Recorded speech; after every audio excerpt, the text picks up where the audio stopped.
તો વે ભારે કરી હવે લાય વેવણને ફોન કરવા દે.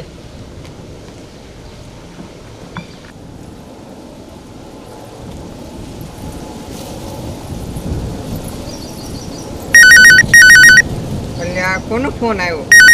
દેવ પાડું. અરે આ તો વેવાઈનો ફોન. એ કેમ છો વેવણ? મજામાં? એ બોલો બોલો વેવાઈ. એ થોડી ખુશીના સમાચાર દેવાતા. હે ખુશીના સમાચાર? બોલો ને વેવાઈ, હું એ જ તમારા મોઢે સાંભળવા માંગતી હતી. હવે આપણે લગ્નનું ગોઠવી નાખી. હું તો તૈયાર જ છું. જો ને આ છોકરો હા નથી ખાતો. ઠેક આપણા છોકરાની વાત કરો છો એમને? તાત્કાલિક જાન જોડીને આવી છે, તમે તૈયારીમાં રહેજો. એ આવો આવો પ્રેમથી, એમાં શું હતું? હાલો રાખું છું વેવણ હો. એ હા હા સારું, હાલો તો રાખું.